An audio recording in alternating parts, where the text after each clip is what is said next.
Chapter 12:27. Heavenly Palace City, St. Garrison Base. Didn't I tell you to come here as soon as possible? Why did it take so long? In the base, Sunrise Prairie Fire, who was wearing a pair of work pants and a black singlet, had a writing board under her arm and a pen in her other hand. She looked like the foreman of the movers. She used Lion Roar on Kite Origami, who was standing in front of her. If it wasn't for the fact that Liaozi didn't spit, Origami's face would have been covered in saliva by now. Yuichi Origami lowered her eyes slightly and replied calmly. It's time to get off work and it's late at night. The spacequake alarm hasn't been issued and the elf hasn't appeared. I didn't do anything wrong. There's no need to be anxious just to meet someone, Liaozi was furious. That's true, but you have to see who wants to meet you. Liaozi rubbed her forehead like she had a headache.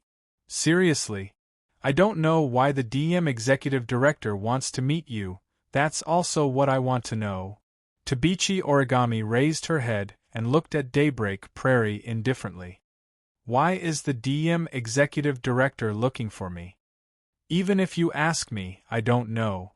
Daybreak Prairie Fire frowned and stared at Toichi Origami's expressionless face. Speaking of which, he seemed to be very interested in you when you met the DM executive director yesterday. Yesterday. Origami lowered her head. She muttered to herself. It was true that Westcott was very interested in Iris Origami's class photo last night when they were welcoming him. He even left everyone else in the room in front of everyone's eyes. He ran in front of Origami Kitsune and had a strange conversation with Origami Kitsune.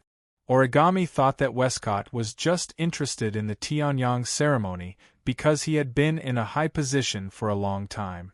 But now that she thought about it, Origami felt that something wasn't right. After all, Westcott first asked about the photo before mentioning the Tianyang ceremony. Could it be that there was someone in his class that Scott cared about?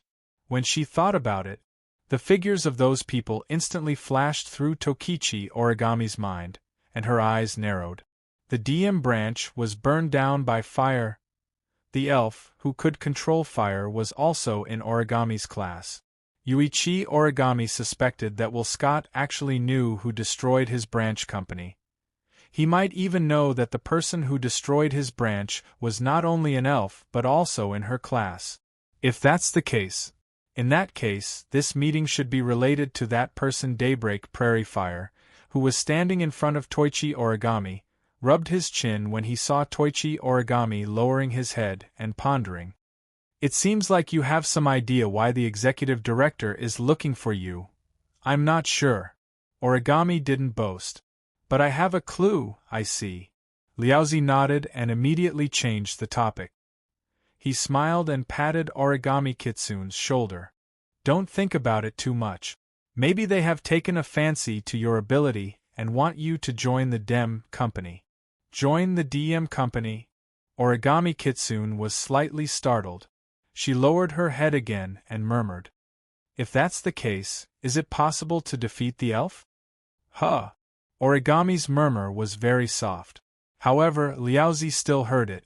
She frowned and sighed. I can't say that it's impossible. After all, the DMCR unit is much better than the ASTs. Before the real one went missing, she was also a DM member. You know how strong she is. Daybreak Prairie Fire glanced at Toichi Origami. However, the higher the performance of the CR unit, the higher the technical requirement to control the CR unit. I believe in your skills, but I'm not sure if you can really reach that level. At this point, Daybreak Prairie Fire sneakily looked around and leaned over to Kitsune Origami's ear. Moreover, although the DEM has a lot of power, the people inside are not good people. They have done a lot of shameful things behind the scenes. If they really invite you to join the DEM, you have to consider it carefully. Don't be fooled so easily. Origami Kitsune remained silent. After a long time, she nodded her head, making Daybreak Prairie Fire smile in satisfaction. Obviously, regardless of the other reasons, Sun Liaozi did not want Kitsune Origami to join DEM. Bringing Kite 1 Origami through a series of passageways, They arrived at the door of Will Court's room. Under the sun, Liaozi knocked on the door. Not long after, the door opened gently and Elaine, who was dressed in office lady attire, stood at the door. She first glanced at Tokichi Origami before looking at Liaozi. "Sorry to trouble you." "No, it's nothing." Liaozi showed a rare modesty. "If there's anything else you need help with, please don't hesitate to ask." "I will." Elaine nodded politely. She moved aside and said to Origami, "Ike has been waiting for you for a long time. Please come in." Tabichi Origami looked at Daybreak Prairie. After Daybreak Prairie nodded, she looked at Irene and walked into the room. It had to be said that this was indeed a rather luxurious room. The area is comparable to a normal house. It's quite spacious. In the middle of the vast room, Will Scott sat on an exquisitely crafted sofa that could even be said to be luxurious. He looked at Yue Origami with a smile, causing Yue Origami's footsteps to pause. Her heartbeat also suddenly sped up. The smile on Will Scott's face was very amiable, but for some reason, looking at the smile on his face, Creamy Origami seemed to see a surge of black malice surging on it, which made her feel a little cold. Yuichi Origami was certain that Will Scott was definitely not her type. Westcott seemed to have sensed Origami Kite's reaction. He couldn't help but let out a bitter laugh. That person was right. The first impression I gave people seems to be really bad. Although he said that, Will Scott didn't seem to care at all. He opened his arms to Toichi Origami as if he was hugging her. The corners of his mouth curled up. "I apologize for making you come here in a hurry, Miss Origami. I do have something to discuss with you. Please forgive me if I offended you. It's nothing." Even though Yuichi Origami's personality was cold, she still had the necessary manners. Lowering her head, Yuichi Origami spoke respectfully at a distance. "Then, why are you looking for me?" Since Miss Yuani asked, let's get straight to the point. Will Scott smiled and snapped his fingers. On the side, Irene immediately took out a device and projected an image on the wall like a projector. Looking at the content of the video, Origami's eyes narrowed. "It's Wu Yan's image." Sure enough. Origami Kite couldn't help but speak her mind. "He really destroyed DM's branch?" "Oh." Will Scott was stunned. He didn't expect Origami Kitsune to say something like this after seeing the video. He shrugged and looked at Origami Kitsune with a meaningful gaze. "That's true. However, Miss Origami, you did know that Shoujo Itsuka's true identity is an elf." Kitsune Origami held her breath and was speechless. "Well, although I'm also a little curious about the reason why Miss Yuichi didn't report her discovery to the higher-ups even though she's obviously a member of AST. Will Scott leaned back on the sofa. "But this is Miss Origami's own business. It's AST's business. I don't want to interfere." Hearing this, Yuani Origami couldn't help but let out a sigh of relief. However, Will Scott's next sentence caused her heart to jump again. "Since Miss Origami knows that Shoujo Itsuka is an elf, you should know about the identities of Yamazaki Toka, Tokasaki Kuzo, Yamazaki Yakuya, and Yamazaki Yoshika, right?" Chapter 12:28. As Wilcott read out the names one by one, Tabichi Origami's heart grew restless. Tabichi Origami was certain that Wilcott knew the identities of the elves in her class. If that's the case, why didn't Wilcott kill them? Isn't the DM an organization that advocates killing elves?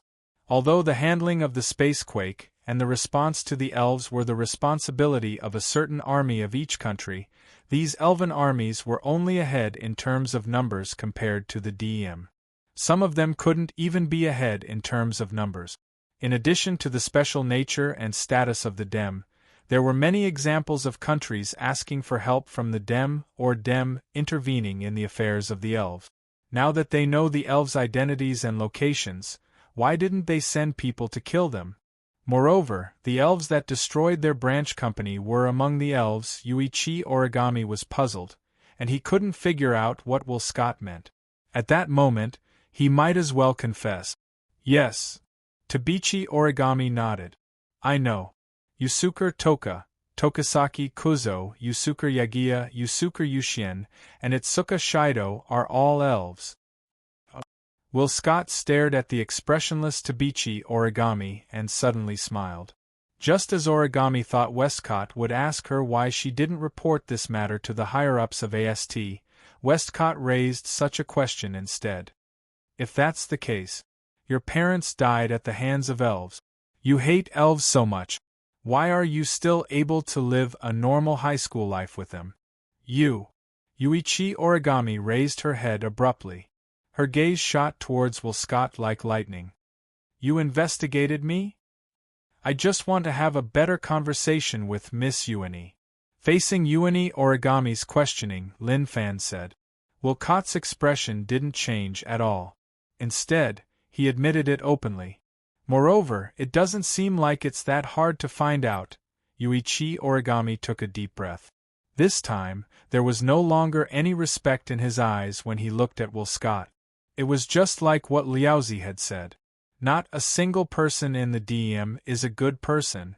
However, Will Scott's next words caused Ueni Origami's ice-cold heart to tremble. Hey, Miss Ueni. His gaze met with Ueni Origami's cold gaze. Whiskett's lips curled into a smile. Do you want to know who killed your parents? Kite Origami's heart felt as if it had been hit by a heavy hammer. Her body trembled, and her eyes suddenly became sharp. Even her voice became hoarse. You? Could it be that you know? Whiskett smiled mysteriously. At the same time, Irene immediately changed the channel of the device in her hand. The projection on the wall began to play a video.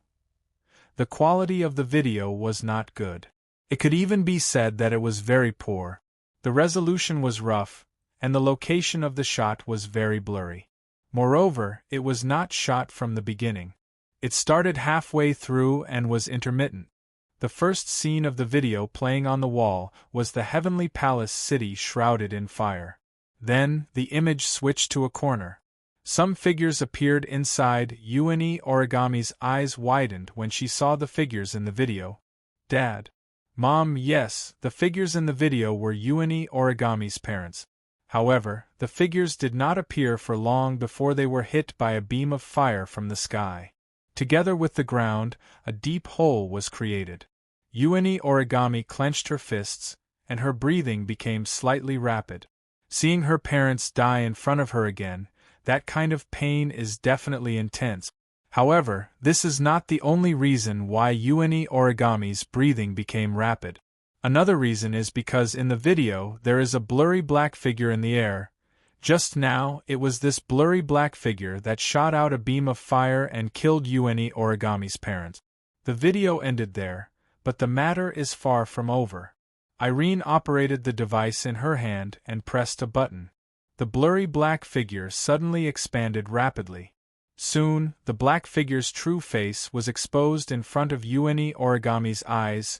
Kite Origami was finally able to see the face of the person he hated for the first time in the 5 years he had been searching for his enemy. Looking at the face in the video, Ueni Origami's pupils shrunk to the size of a needle tip, and her expression became sluggish. Black clothes, black hair, red eyes, that face, Ueni Origami can see it almost every day. And it's at the closest distance. It's in her class. Ueni Origami looked at the face in a daze, and she couldn't help but take a few steps back. Her eyes set off violent waves, and she murmured the name of the enemy who killed her parents in a way that was close to sleep talking. Wuha. Shoujo, yes, in the video, the murderer who killed Ueni Origami's parents is Wu Yen. It's him. Ueni Origami's beautiful face distorted at an unimaginable speed, and in the blink of an eye, bitter resentment appeared on her face. So, it's you. Without even thinking, Tokichi Origami turned around and rushed to the door of the room.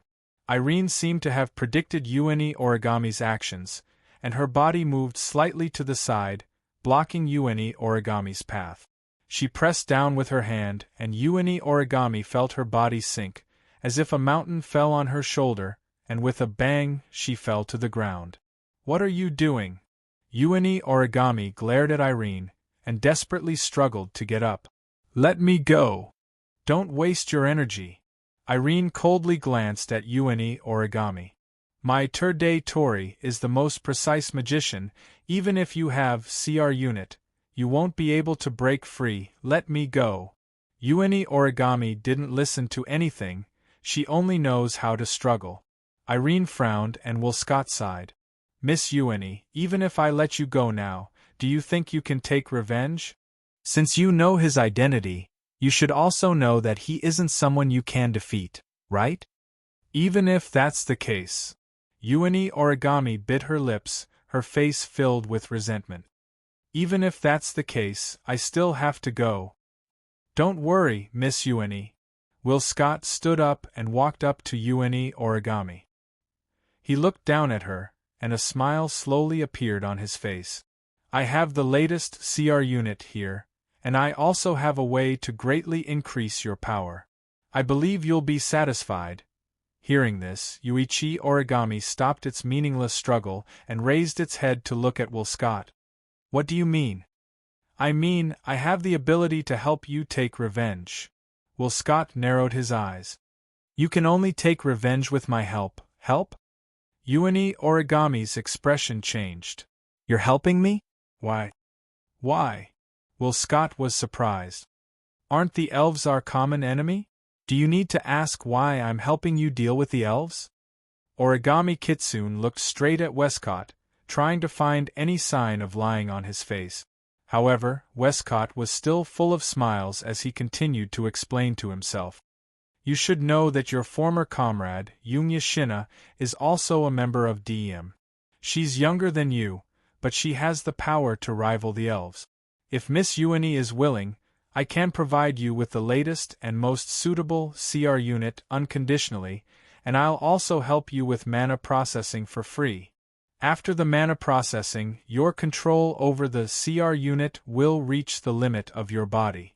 Yunya Shina used this method to obtain the power of the strongest magician in the world, second only to Irene. I believe that if Miss Ueni uses the mana processing, you won't be any weaker than Shina. However, I have to remind you that if you use a large amount of mana processing, your power will greatly increase, but your lifespan will also decrease. If you forcefully increase your power to the point where you can defeat the elves, I'm afraid you'll only have less than a year left to live. It's fine. Ueni Origami's eyes flashed with determination. I don't care as long as I can defeat the elves and Itoka Shoujo. Will Scott raised an eyebrow and smiled. Chapter 1229. Heavenly Palace City. In a corner alley, walking in the alley, where the light was getting dimmer and dimmer, Toichi Origami looked at Will Scott and Irene, who were leading the way and couldn't help but ask, Where do you want to take me? Yes, I'm treating your body with magic. Westcott answered without turning his head. I was supposed to bring you to the Dem branch, but the Dem branch in Heavenly Palace City has been destroyed by Itoka Shoujo. Almost all the instruments were destroyed in the fire, and AST doesn't have any instruments in this area, so I can only bring you here. Dem also has some secret facilities in Heavenly Palace City in case of an accident. Irene, who was walking one step behind Will Scott, glanced at Toichi Origami. There's an underground facility here used to store some shameful things. It's rarely used and not many people in the DM know about it. You're the first customer here. Don't worry. Will Scott waved his hand and turned around. His eyes were cunning. For you, this must be a good place. Hearing that, Tokichi Origami also lowered her head and quietly followed behind Will Scott and Irene. Thinking back to 5 years ago, she watched her parents get killed right in front of her eyes. She had a dream when she was at home and she saw Wu Yen killing her parents with his own hands. She bit her lips and her footsteps became resolute. No matter how Will Scott and Irene answered Koichi Origami's question, no matter where they planned to take Koichi Origami to, Koichi Origami didn't care. Even if it was hell in front of her. As long as Will Scott could give her the power to take revenge, she would move forward regardless of the consequences. This was the path Tabichi Origami set 5 years ago. It was a dark path. There was no path ahead. It was a path destined for destruction, just like the alley Tabichi Origami was walking in. Even his figure gradually walked into the darkness and was swallowed up by it. The clear sound of footsteps echoed in the dark and deathly silent alley, and the path under his feet became narrower and narrower.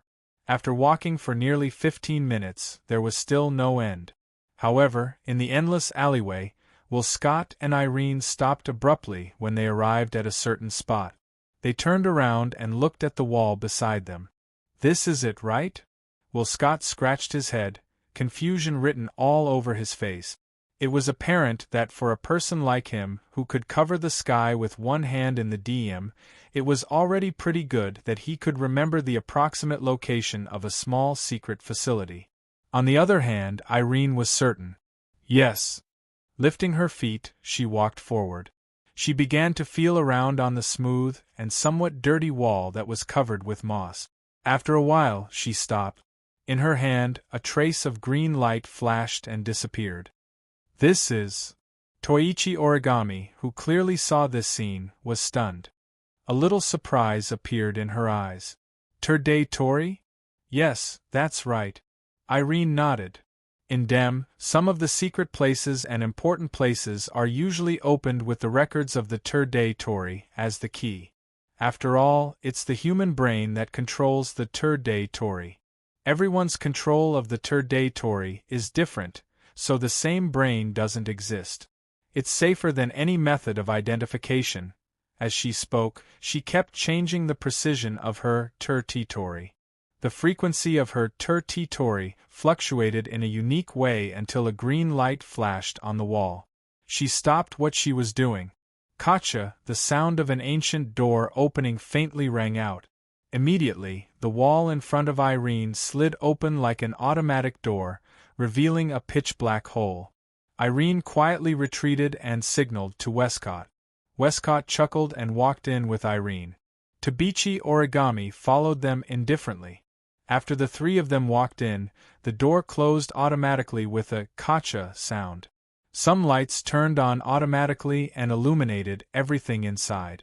Tabichi Origami finally saw the place clearly. In simple terms, this is a place with the same layout as some of the isolated areas in the AST. All around, the ceiling and the floor were walls made of steel, flashing with a cold luster. Unlike what Tokichi Origami had imagined, there weren't many instruments placed here. There was only a slender sealed cabin in the corner at the front, standing upright with its back against the wall. Tokichi Origami looked around and raised her eyebrows. She then looked at the sealed cabin. "It's a tool that can help you become stronger." Westcott smirked when he saw Kitaichi Origami looking at the sealed cabin. His words made Kitaichi Origami look at the sealed cabin with a longing expression. That was the look of someone who longed for power. Although the look in his eyes looked very stupid, Westcott liked it very much, and the smile on his face grew wider and wider. That instrument can automatically generate all the mana in the magic circuits here to modify a person's body.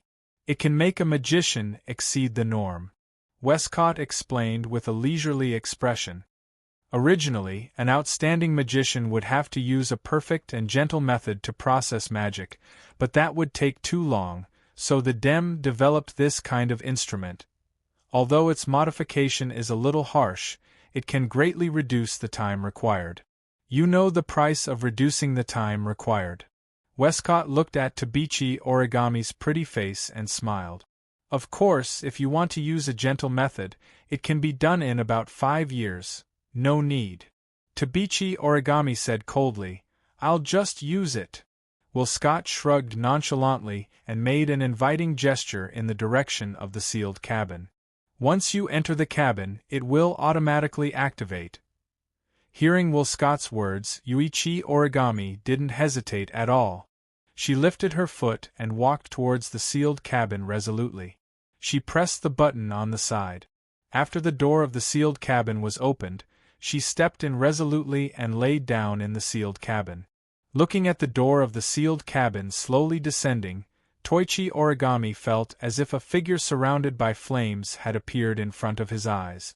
In her eyes, uncontrollable resentment appeared repeatedly. Tokichi Origami took a deep breath and closed her eyes. I don't care what price I have to pay, I will kill you the next time we meet, Itsuki said. Inside the isolation facility, Westcott and Irene watched the door of the sealed cabin close.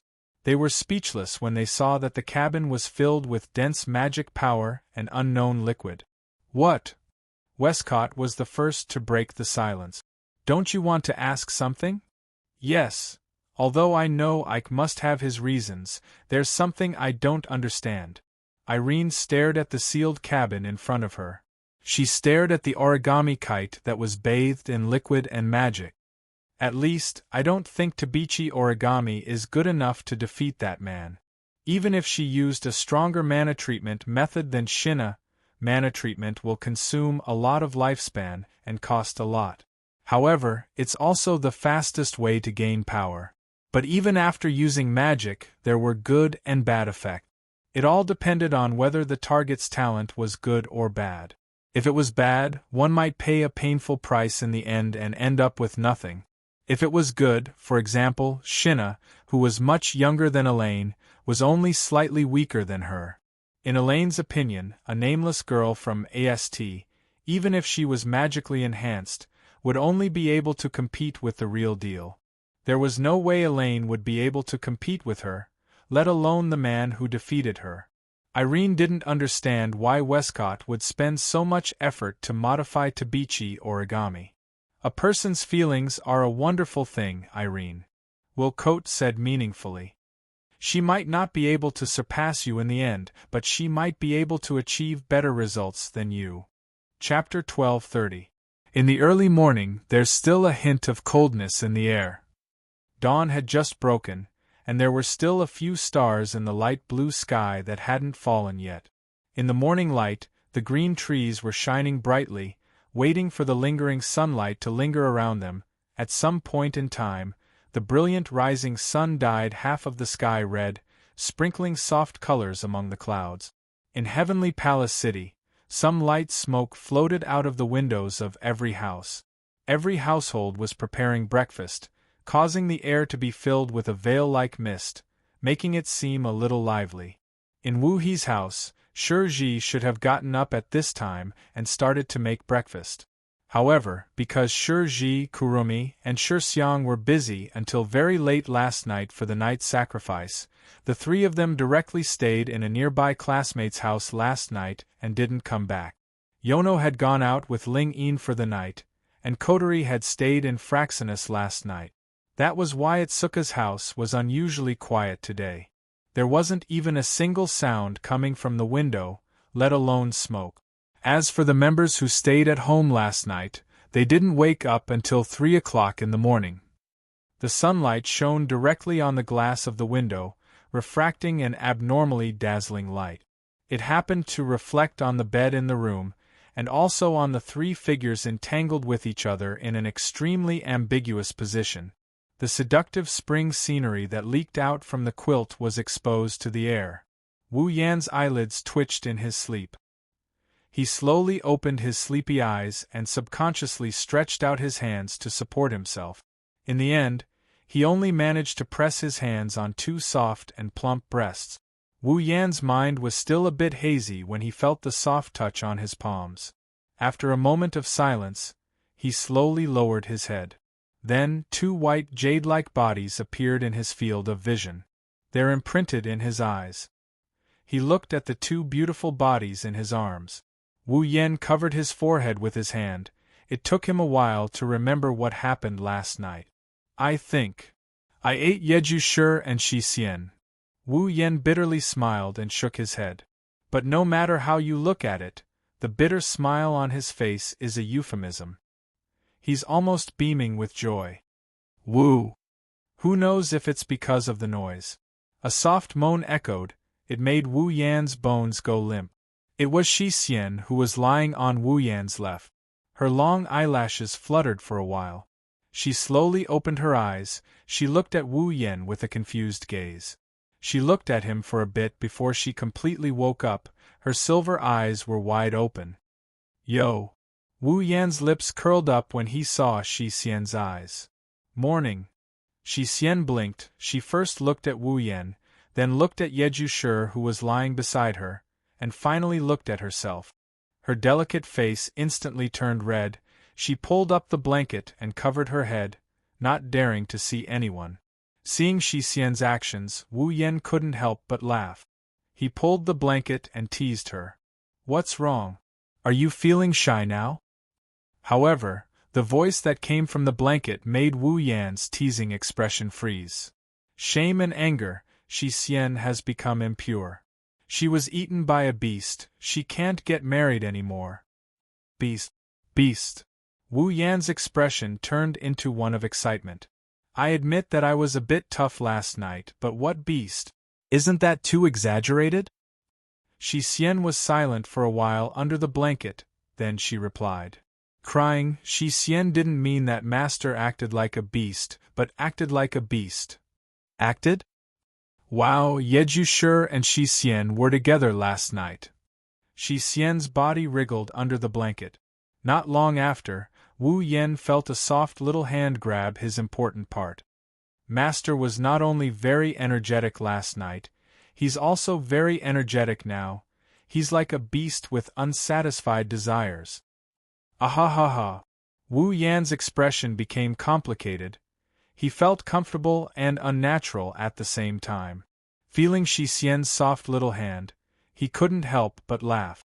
It's morning after all, it's not strange to be a bit more energetic in the morning. Question, do I have to be energetic in the morning? Shi Xian poked her head out of the blanket and looked at Wu Yan in confusion. Master, don't you usually look very tired in the morning? This is not what I mean. Wu Yan's mouth twitched when he saw that Shi Xian was determined to get to the bottom of this. Looks like even if you've watched those so-called special training videos, you haven't improved much. I repeat, special training videos? Shi Xian was slightly startled. Then, she seemed to have thought of something and her pretty face turned red again. She lowered her head and muttered. Shy Master is really perverted. This. Wu Yan had the urge to sweat. You bought those videos yourselves, and you dared to play them in the hall. Who is perverted? Master. Of course, it's Master's H.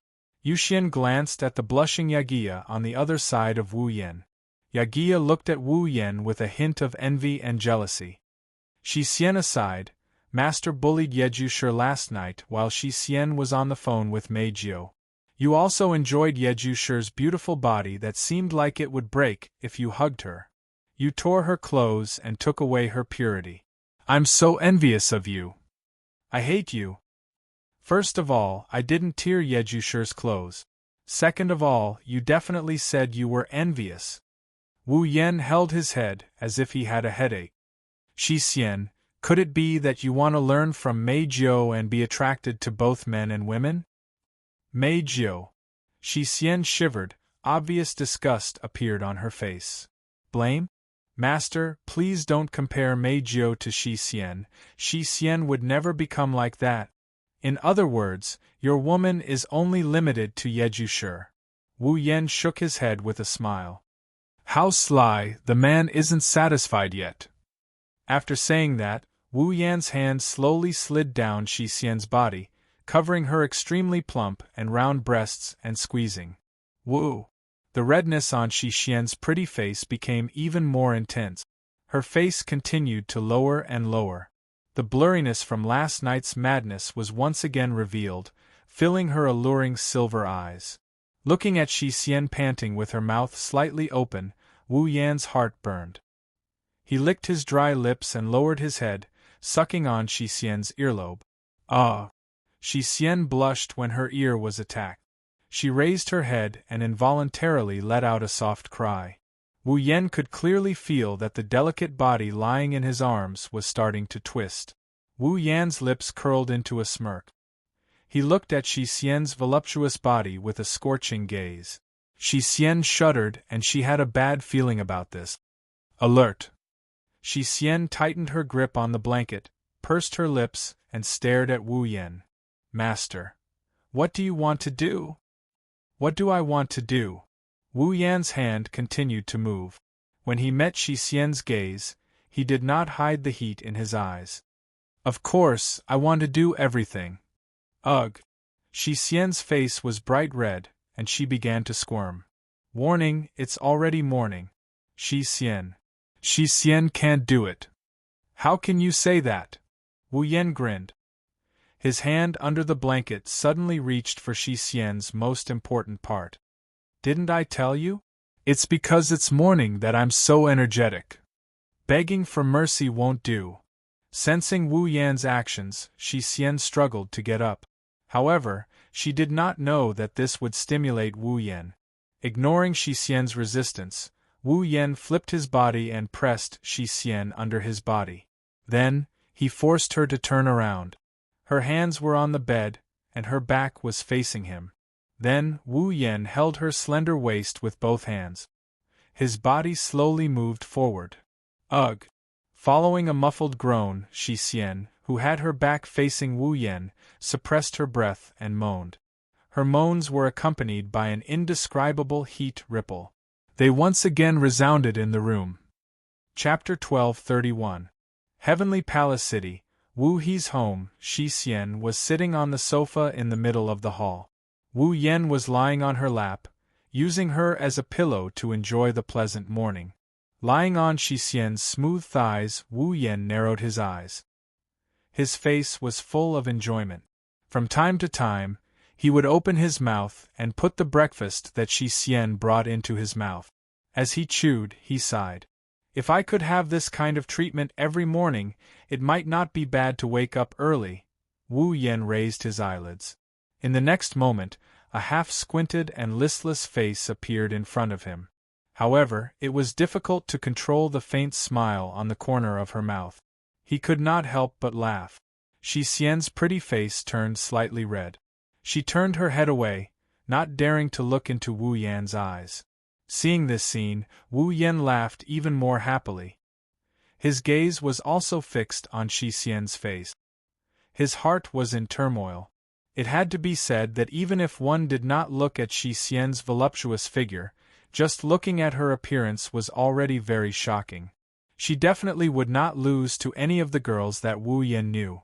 Last night, her relationship with Wu Yan had further improved. Not only did Shi Xian's complexion become more rosy, but her appearance also became more beautiful. Her every move also released a soul-stirring temptation. Coupled with Shi Xian's personality, she was even more attractive. Although Shi Xian had a listless face all day long and liked to quarrel with Yi Juya and 10 fragrances, Wu Yan knew that there was an indescribable gentleness in Shi Xian's bones. This gentleness, it could be seen during normal times. Unlike Yi Juya, for the sake of his dignity, she would sometimes be very domineering. She was also very carefree in private. Shi Xian's usual actions were very similar to a gentle and generous girl. Thinking about it, she was definitely a gentle girl deep down.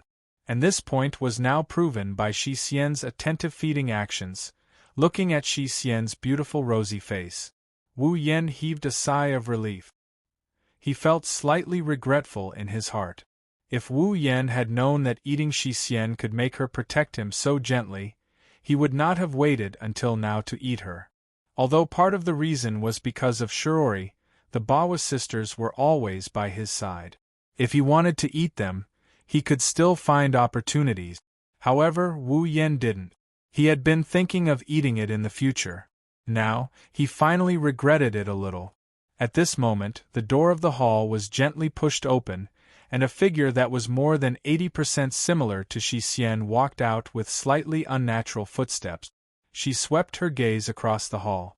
Finally, her gaze landed on the two people who were enjoying themselves on the sofa. Her eyes were filled with resentment. Seeing how sweet the two of them were acting, Yi Juya pouted and snorted. She quickly walked in front of the two of them and put her hands on her hip. She looked like a spoiled brat. However, when Yi Juya's gaze met with Shi Xian's, the two of them quickly looked away as if they were electrocuted. Their beautiful cheeks also blushed because of this. Obviously, the two sisters remembered that they served the same husband last night. No matter how good their relationship was, they had to play so fiercely the first time. Now that they see each other, they will feel more or less awkward. Of course, this is a little awkward. When Yi Juya lowered her head, her beautiful eyes widened. When she looked at the werewolf lying on her sister's lap, she immediately became angry. Before Yi Juya could say anything, Wu Yan raised an eyebrow and chuckled. What? Do you also want to lie on Shi Xian's lap and enjoy the breakfast she feeds you? Hearing this, the angry expression on Yi Juya's face froze. It was clear that he was very tempted by the offer. Unfortunately, this little bit of interest was quickly dispelled by Wu Yan's nonchalant statement. Today's dusk cord belongs to me, Wu Yan declared without any room for argument. Only today, you are not allowed to take it from me. You. Yi Juya was furious. Even if you are the master, you cannot be forgiven for toying with me. When he heard Yi Juya's words, Wu Yan's lips curled up. He waved at the flustered and exasperated girl in front of him, who seemed to be in a complicated mood. Yi Juya paused for a moment, then she seemed to understand something. Her face turned red and she bashfully glanced at Shi Xian. When Shi Xian nodded and smiled at her, she mustered up her courage and obediently walked over under Wu Yan's smiling face. Compared to Shi Xian's voluptuous figure, Yi Juya lost in terms of voluptuousness. With a slender body and a thin waist, Yi Juya exuded a youthful aura. This aura didn't make Yi Juya appear too immature. Instead, it gave her a youthful aura that was completely different from Shi Xian's gentleness. Wu Yan almost couldn't tear his eyes away from Yi Juya. Under Wu Yan's seemingly warm gaze, Yi Juya's heart pounded. A blush crept up her face and even reached the tip of her ears. She lowered her head and didn't dare to raise it for a while. As if to change the topic, Yi Juya quickly looked at Shi Xian and whispered with a red face, Shi Xian, you were bullied by him last night, right? Hearing this, Shi Xian blushed again. The two sisters had been devoured by a certain wolf on the same day and night, causing their skin to become thinner. Just today alone, they had blushed countless times, but Shi Xian still answered Yi Juya's question. Correction, it wasn't just last night. Shi Xian was bullied in the morning too. After saying that, perhaps because she felt a little shy, Shi Xian didn't forget to act arrogant. Blame? Shi Xian thinks it's all Yi Juya's fault. Last night, he was intimate with Master in the hall and Shi Xian was dragged into it. Master took advantage of me. Is that so? Hearing Shi Xian's words, Yagi seemed to believe them.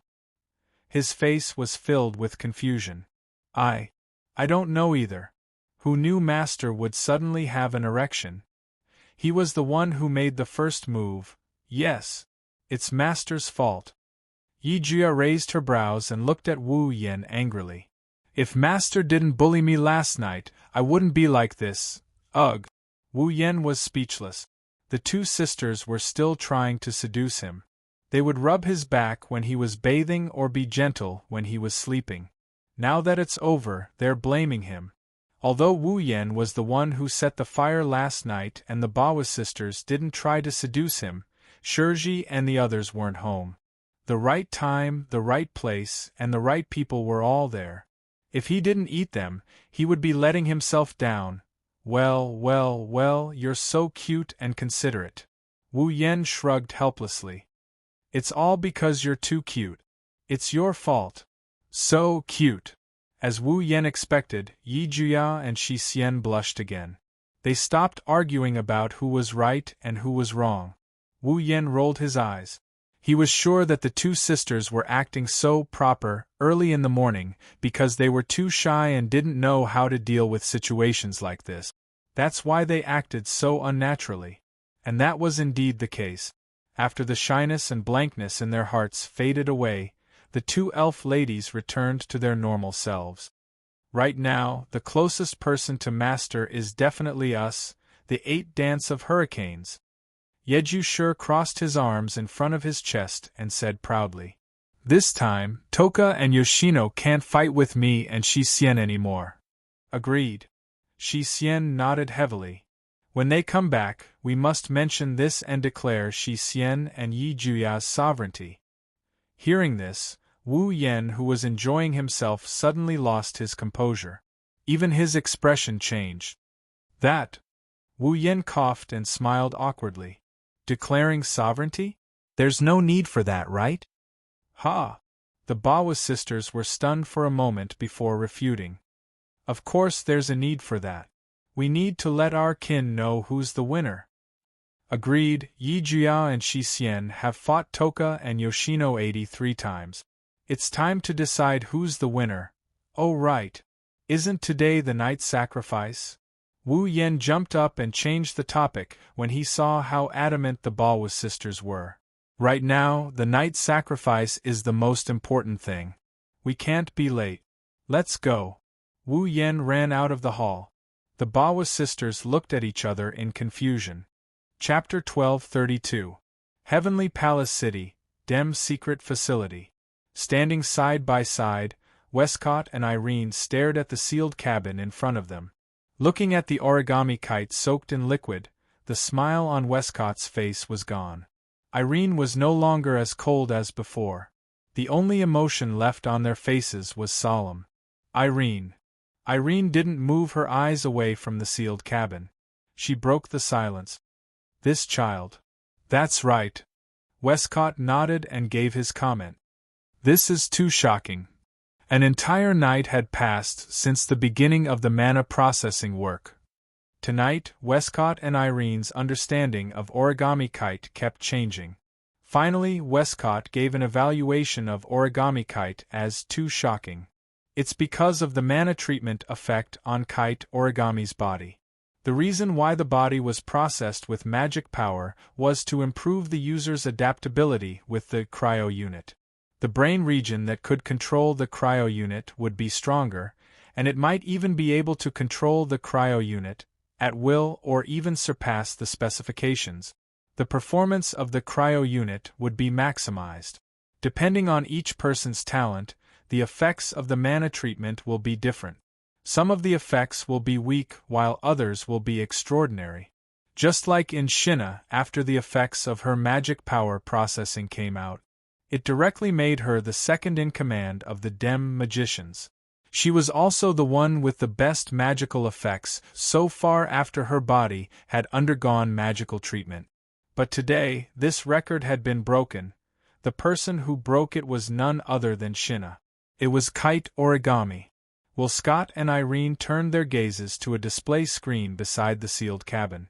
Looking at the various values displayed on it, the two exchanged glances and sighed. The difference is that Irene was shocked while Westcott was shocked. The numerical values have all exceeded the numerical values of the real mana processing.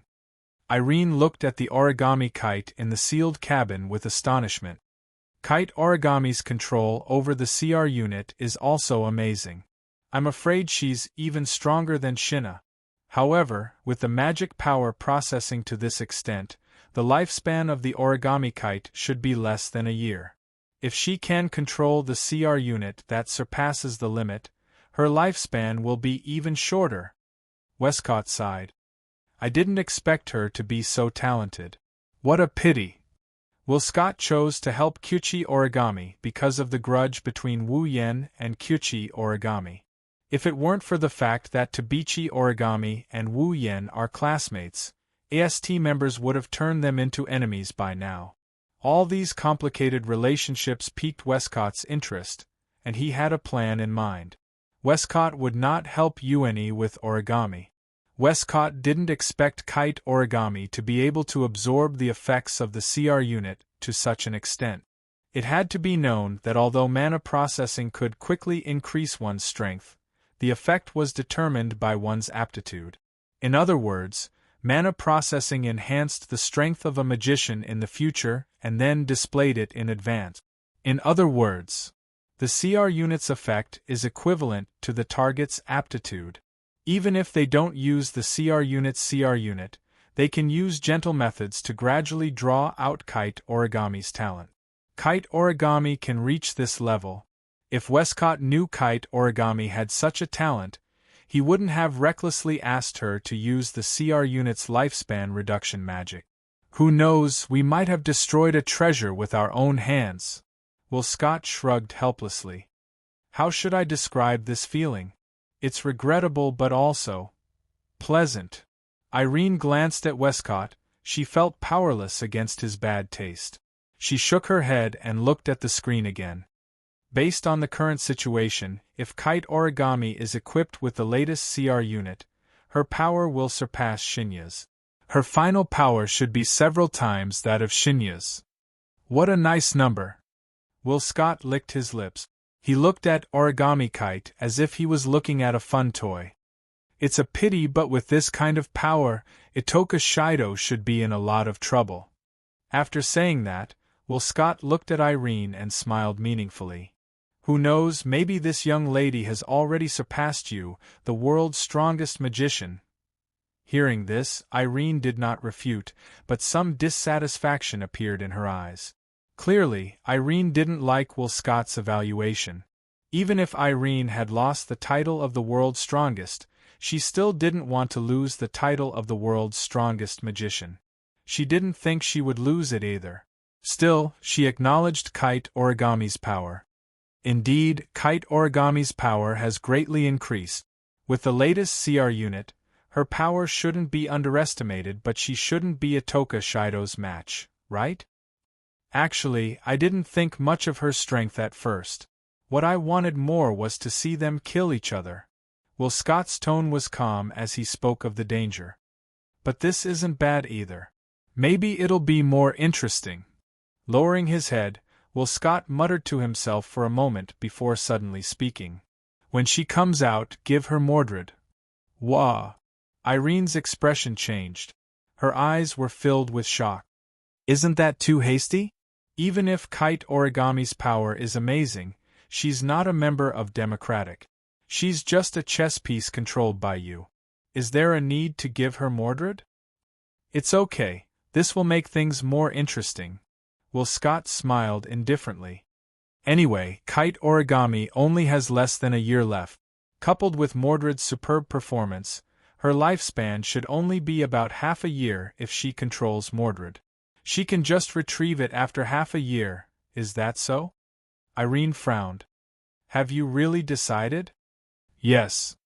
Mordred is indeed very precious, but since it's already been made, it's only a matter of time before I can make another one. Otherwise, I wouldn't have given Mordred away. The corner of Westcott's mouth slowly curled up. After all, Mordred is the world's strongest magician, Irene Mira. Mira? The CR unit that Methers owns is the sister of the Pandaragon. It's a precious CR unit that has the same performance as the Pandaragon. Irene was silent. After a while, she nodded helplessly. I understand. Reaching out her hand, Irene touched Toichi Origami's face that was soaked in the liquid through the glass window of the sealed cabin and curled her lip. With Mordred's performance and Kite Origami's power after being treated with magic, it's basically confirmed that it's better than Zena. Well, Will Scott turned his head and waved his hand indifferently. Let's just hope she can bring us some good entertainment. Just as Will Scott's voice fell, the indicator light on the sealed cabin that had been in a red state suddenly turned green. Then, the door of the sealed cabin bounced up and slowly opened. Both of their gazes instantly shot towards the sealed cabin, watching Kite Origami. Under their gazes, Kitsune Origami's eyelids trembled, and then it suddenly opened its eyes. With a splash, Kitsune Origami walked out of the sealed cabin with her drenched body and wet clothes. She looked at her hands. She could clearly feel that she was no longer the same as she was before. As for what exactly was different, Tokichi Origami couldn't pinpoint it. The only thing she could be sure of was that her brain had become clearer and faster. He looked up at Westcott, who showed a big smile and opened his hands. Welcome, congratulations. Thank you for your hard work. Avenger. Chapter 1233. Oh, that looks delicious. Shoujo, let's go there. Toka said with an intoxicated look on her face. She's drooling as she tugged at Wu Yan's clothes. That looks like applesauce. It does look delicious. It's red and sticky, just like blood. This was what Kurumi said as she showed a bloody smile and licked her lips while agreeing with Ten Fragrance. Kurumi was also licking her lips with a slurp sound. That. I want to try, that thing called shaved ice. She looked like she was about to cry. Her face was red and she didn't dare to look at Wu Yan. She kept holding on to Wu Yan's hand, and she didn't even dare to look at him. You're really children. You've been looking at the food and using extraordinary means to win back all the prizes at the game stalls. Isn't that the best way to show off your great skills? I agree. Although the food looks delicious, the food made by Master is definitely much more delicious than those vulgar stalls. At this time, enjoying the victory and defeat is the wisest choice. As expected of Yoshino. She can see through things so clearly. Refute. Yoshino is much more capable than Yoshino. After all, Yoshino was the one who suggested it first. This is what Yaguya and Yushin said to Wu Yan. Yushin and Yushin are standing behind Wu Yan like his bodyguards. They've been flattering each other for a while now, they're on good terms with each other. Well, no matter which side it is, I think it's great. As long as I can be with my dear, I have so many cute girls to accompany me. I am so happy. Meijio was wearing a mask on her face. She cupped her cheeks and pretended to be happy as she said this. It should be mentioned that these girls who were incessantly expressing their opinions were currently in a state of encirclement. They are surrounding Wu Yan. Except for the front, they are all surrounded. Thus, a group of extremely beautiful girls surrounded a boy in the middle. They are constantly fawning over him. On the street of the Heavenly Palace Square, the passionate display attracted a series of gazes that are even more passionate than the pictures. They are so passionate that they can burn people's skin. I don't know why. I suddenly feel like burning someone. I don't know why. I suddenly feel like lighting a fire. I don't know why. I suddenly feel like tying something. Tying something to a cross, right? Yes. Yes. You know me. Actually, I have a rope. Actually, I also have gasoline. Why do I have a torch? Yes. While they looked at each other in sympathy, they also looked at Wu Yan angrily. They didn't know how dangerous their words were. The stalls and the people on the street were talking to each other. As for Wu Yan, his ears are already numb from the chattering of the fairy girls and the dangerous words of the passers-by. Even his face is tense. He looks like a dying man. Only his mouth is moving up and down, repeating the same sentence. Get used to it, get used to it, get used to it, get used to it. Seeing Wu Yan's reaction, Shoujo, who is walking at the back of the group, looked at him with pity. Shoujo, actually, you have a hard time, you are quite pitiful. Shoujo classmate, what did you just say? While Shiori was giving Wu Yan a pitiful look, Mikoto, who appeared next to Shiori, said something so frigidly that Shiori jumped in fright. With Shiori's relationship with Wu Yan and Co., she naturally knows Meijio's true identity. When she thought about how the masked girl walking beside her is actually a super popular idol, Shiori couldn't help but feel a bit reserved. No. It's nothing. Oh. Meijio nodded casually. She didn't seem to care about what Shoujo said. But soon, Meijio's bright voice entered Shoujo's ears. Actually, I recently obtained some new tea leaves. I heard they can make delicious black tea.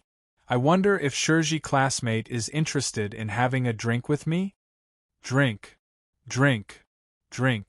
Shoujo felt a bit conflicted when she heard Meijio's tone. She sounded like a bad person trying to persuade a cute girl to drink. It's not that Shoujo doesn't like black tea, it's not that she doesn't like Meijio. It's just that this isn't the first time Meijio invited her to drink tea. When she first met Meijio already invited Shoujo to her house to drink tea when she was free. At that time, Shiori wanted to agree, But the moment she was about to nod, Kurumi, Yejuya, and Shisien looked at her as if they were looking at a warrior who was about to embark on a path of no return. Shiori felt a chill in her heart. Even Shiori and Shiori cast a strange look at Shiori, and vaguely distanced themselves from her. Shoujo didn't know why Toka and Kurumi reacted that way, but her intuition told her that if she ignored them, she would end up in a miserable state. Shoujo's intuition told her that this ending was very similar to the feeling she got from Tokichi Origami. So, Shoujo perfunctorily rejected Meijio's invitation. However, Meijio didn't seem to have any intention of giving up. Along the way, Meijio invited Shoujo to her house for tea for the umpteenth time. Shoujo wanted to cry, but no tears came out. Wu Yen, who was walking in front of her, clearly saw this scene and was full of admiration for Shoujo. As expected of the protagonist of the original work. Even if she's really feminine, she's still very popular with women. Not only does Tokichi Origami want to take her to forbidden places and do things to her, but even Meijio, who likes both men and women, has set her as her target. The difference is that Meijio's target range is wider. Unlike Tokichi Origami, who only targets Shoujo Yuri, Meijio only targets Shoujo Yuri, who has black and white twin ponytails. Of course, Tokichi Origami isn't as perverted as Shirai Kuriko. Probably. When he thought of Tokichi Origami, the numbness on Wu Yan's face faded away and was replaced by a frown. For some reason, when the name Tokichi Origami rose in Wu Yan's heart, a very impetuous feeling rose in his heart. This impetuous mood was exactly the same as the last time he met with Woodman and reached a consensus in the bathroom. It was the same impetuous mood that appeared for no reason. Could it be that the thing I neglected has something to do with Tokichi Origami? As this thought rose in his mind, Wu Yen realized that ever since he chatted with Tokichi Origami about her parents' murder, he didn't pay much attention to her. He almost ignored her. Given Tokichi Origami's personality and the hatred in her heart, she should still be in the process of searching for the murderer of her parents' murder, right? I wonder how her investigation is going. The more he thought about it, the more impetuous Wu Yen became. His frown deepened, and he had a bad premonition. He had a feeling that something bad was about to happen. What's wrong? Kurumi noticed Wu Yan's frown and tilted her head with a smile. If there's something troubling you, you can share it with me. If there's something troubling you, you should talk about it, not share it. Wu Yen rolled his eyes at Kurumi and sighed. It's not really troubling, it's just that I'm a little confused. I see. Kurumi tapped her lips with her finger. Just as she was about to say something, Wu Yen suddenly stopped and focused his eyes. What's wrong? As Wu Yen stopped, the surrounding girls all stopped as well. They followed Wu Yan's gaze and looked forward. Then, a figure appeared in everyone's eyes. Everyone was startled when they saw the figure. Wu Yen narrowed his eyes. Tokichi Origami. Maybe she heard Wu Yan's call. Tokichi Origami slowly lifted her head from the crowd. Her eyes were filled with killing intent and hatred as she stared at Wu Yen and the others. Wu Yen and the others felt their hearts tighten. Chapter 1234. Her eyes were as cold as ice, revealing the killing intent and resentment in her heart. It was as if the surrounding air had been frozen, isolating the space. There were students from 10 high schools passing by, but at this moment, it was like only Wu Yan's group and Tobarama were left in this world. Regardless of what Tobarama was thinking, Wu Yan's group became alert. Something's wrong. Something's very wrong. Something's very wrong. Including Shiori, almost all of the girls had the same thought. Naturally, Wu Yen was the same. Especially Toka, Shiori, and Toka, who had dealt with Toka Origami more than once. Toka held her breath when she saw that Tobarama was completely different from the usual Tobarama. Her cold eyes were filled with pure hostility and killing intent. Shiori also hid behind Wu Yen in fear. Toka and Yoshino had seen Toshiichi Origami in this state before. More than once. Before Toka and Yoshino met Wu Yen, they appeared in this world as elves more than once. Whenever they did so, the AST would send out a crusade against them. As a member of AST, Tobarama was a member of the group that attacked Toka and Shirori. At that time, Tobarama was in this state. She hated elves, killing elves was the only reason she lived in this world. The current origami kite was exactly the same as the origami kite who was a member of AST and fought against Toka and Yoshino. Of course, compared to when she attacked herself, the current Tobarama's hostility and killing intent were much stronger. Her hatred increased infinitely along with her cold gaze. She was like an evil spirit that returned from hell. But this state, Toka and Shirori also saw it. That was the day when they followed Wu Yen back to this world and caused the spacequake. When Tobarama saw the elven coterie. At that time, Kite 1 could fold paper. Just like the current Kite 1 origami. They could completely overlap with each other. Almost instantly, Toka felt an instinctive hostility towards Toichi's origami form, and her body tensed up. If it wasn't for the fact that his spiritual energy was sealed, he might have even used his angel to prepare for battle. What do you want? Yes, origami classmate. Shirori also seemed to be a little panicked. Looking at Tabichi origami staring at Wu Yen, she quickly opened her mouth. If Shoujo did something wrong and made you angry, you can tell me directly. I can ask him to apologize to you. Apologize? Kitsune origami's eyes widened in an instant, then she roared in anger. How can an apology make me give up on revenge? Accompanied by the angry roar, a burst of faint light broke through the air from all directions and covered Kitsune origami's body, rendering her into a dense light and gradually elongating.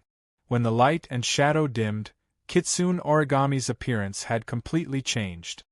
Her Lai-chan high school uniform had disappeared and was replaced by the tight streamlined suit that must be worn when equipping the CR unit, and the strongest symbol of magician's strength, the CR unit. However, different from the crude CR unit of the past, the CR unit on Kitsune origami's body had changed greatly.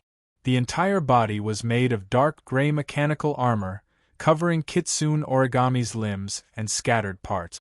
The shape was particularly sharp, and the shoulders and ribs were covered with wing-like armor.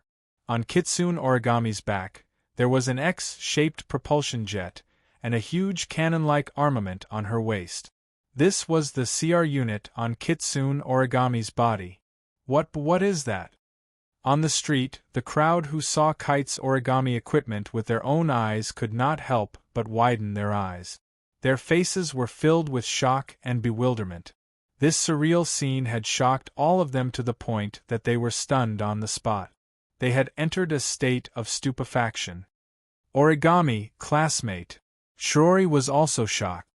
Wu Yen, Kurumi, Toka, Yoshino, Yagoya, Yushien, and Mikoto were all in disbelief when they saw Kitsune origami's CR unit in front of everyone.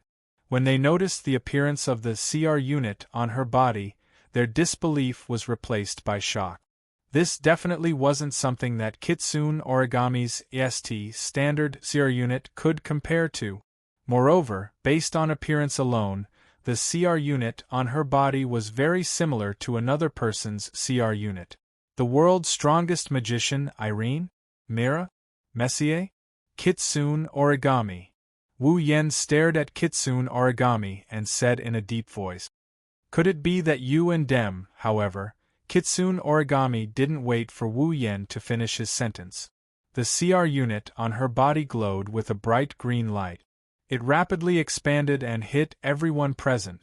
In an instant, all of the normal people present were covered by the Tori, including Shirori.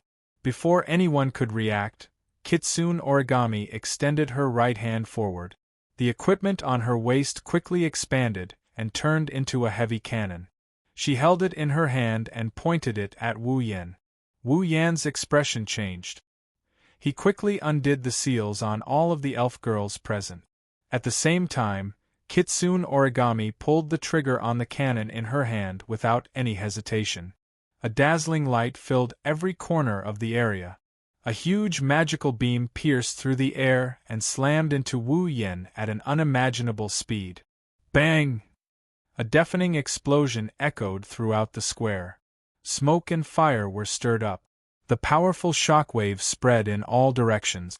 All of the bystanders in the Tori were sent flying and all of the stalls were knocked down.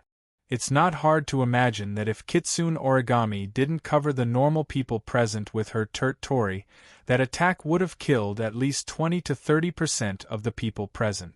Ah! Looking at the smoke and fire that permeated the scene, the crowd who realized what kind of state they were in just now screamed in horror and fled in all directions as if their lives depended on it. It was only after they had fled for a certain distance that the Tori on them disappeared. What happened? That was a loud noise. Look over there. There's smoke. Could it be that there's a gas explosion somewhere?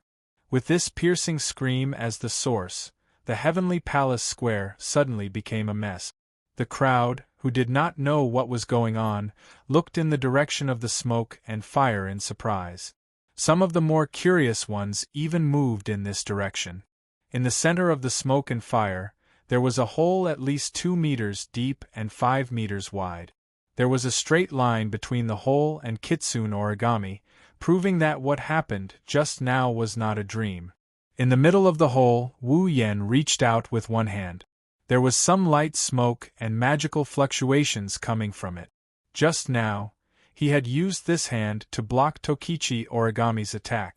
On his other hand, Wu Yen is holding Shiori by the waist. Their surroundings are still rippling with the light of Tori, domain of will. However, her face is also filled with fear. Seeing the uncontrollable fear on Shiori's face, Wu Yan's eyes flashed with anger. For Shiori, who didn't know what Tori does, she was facing death just now. Wu Yan looked at Kitsune Origami. The anger in his eyes turned into coldness. Do you know what you've done? I don't need you to remind me. Kitsune Origami raised her heavy cannon and said with a cold tone. There was no confusion or hesitation in her voice. Everything will end if I kill you, including me. Chapter 12:35. Once I kill you, everything will end. Including me. Hearing Tabichi Origami's cold and resolute tone, Wu Yen clicked his tongue in annoyance.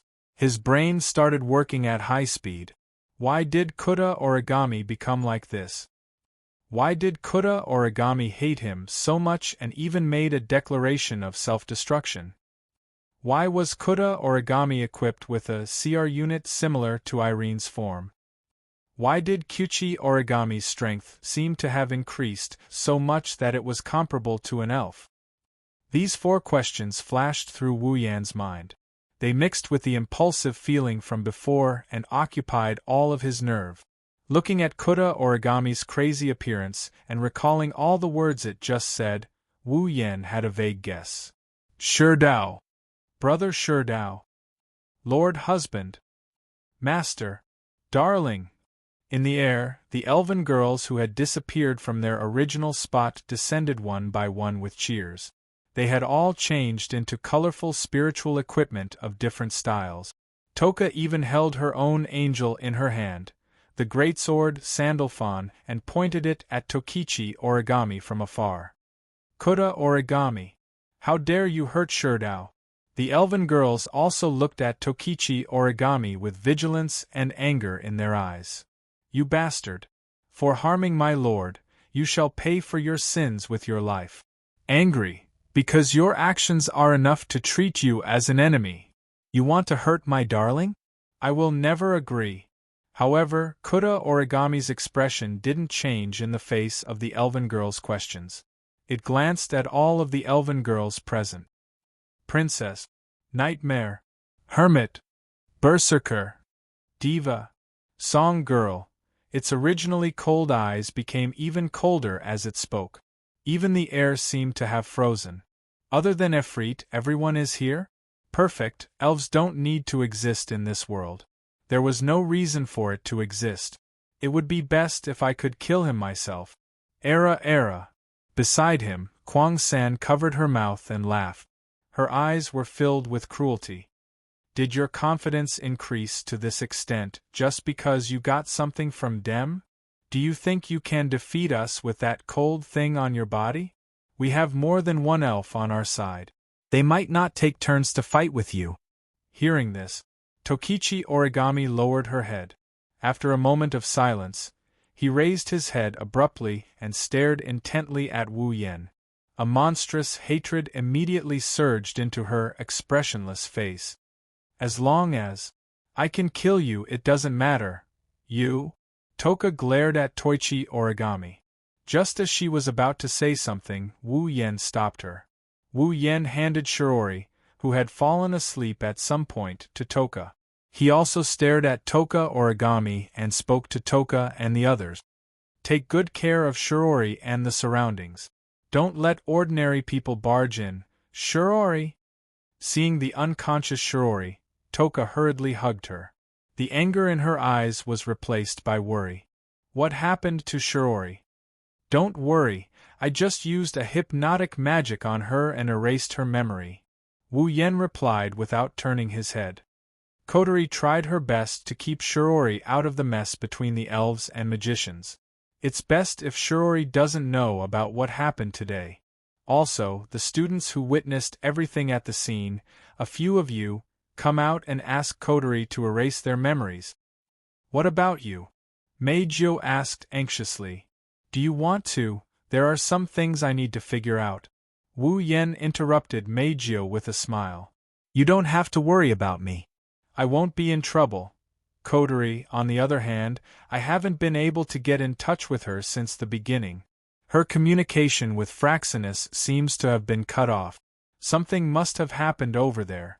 Wu Yen narrowed his eyes. Even though I removed the seal on Kotori, I'm afraid she might be in trouble if she's alone. Split into two groups. One group will watch the surroundings and make sure no one barges in. The other group will go to Kotori and support her. Listening to Wu Yan's analysis, the elven girls exchanged glances, and they nodded. Then, be careful, don't worry. The elven girls looked at Wu Yen and Toka Origami. They levitated into the air and left the scene. Toka Origami frowned. She didn't want the elven girls to leave. However, when she saw Wu Yen didn't leave, she focused on Wu Yen again. Her gloomy expression revealed the hatred in her heart. Itsuka. Shoujo. Wu Yen took a deep breath when he heard Toka Origami's resentful voice. He stepped forward and stared at her. It seems that your investigation during this period of time seems to have found something that even I didn't expect. Tabichi Origami's undisguised hatred, her murderous tone, and the CR unit on her body that is definitely the handiwork of the Dem are telling Wu Yen that things are about to get troublesome, considering his understanding of Tabichi Origami and the fact that he always blurted out the word revenge. Wu Yen could more or less guess the cause of this. You think I'm the one who killed your parents? Think. Toka Origami bit her lip. She roared at Wu Yen with a hoarse voice. I don't think so. You killed my parents. I don't know how you came up with such a conclusion. I really want to clear my name, but looking at you right now, I don't think anything I say will change your mind. You won't listen to me anyway. Wu Yen slowly opened his eyes and his expression slowly turned to one of relief. Forget it. Consider this your punishment for acting crazy in public. Let me take you down first. Take me down? Toka Origami was furious. Her expression turned colder and colder. Do you think I'm still the same old me? If you can do it, then give it a try. Then, Tabichi Origami pointed her cannon at Wu Yen, and it started emitting mana waves. The mana waves turned into a beam of light that shot towards Wu Yen like a sword of light. Boom! Toka held Shiori in her arms and flew into the air with Kurumi, Shiori, Yakuya, Yushien, and Meijio. Looking at the rumbling sound and the bursts of smoke and fire coming from below, the girls were worried. Honey, you're alone. Are you okay? Meijio grabbed Yukino's hand. Do you really not need help? Don't worry. We don't need to worry about our husband's side. Kurumi, who was the only one who maintained a calm expression, calmly said to the girls, "With our husband's strength, dealing with origami kite won't be a problem." "Is that so?" Toka frowned. "I can feel that the current origami kite seems to have become a lot more powerful. No matter how strong he is, he can't beat husband." Kurumi shook her head. "Just like husband said, instead of worrying about him, we should worry about other places first. Husband said we should split into two groups. One group is to protect the people in the Heavenly Palace Square, don't let anyone get close, and the other group is to protect Kotori." "That's right." Yi Juya nodded. "Master said that something happened to Kotori, and we have to go help her." "Agreed." Yukino nodded. She looked at the others. "But how should we split up?" Kurumi pondered for a moment, then began to divide the elven girls among themselves. "Meijio's ability is more suitable for controlling the situation. Toka is the strongest among us. Yukino, you three stay here. Yukino, and I will go to Kotori."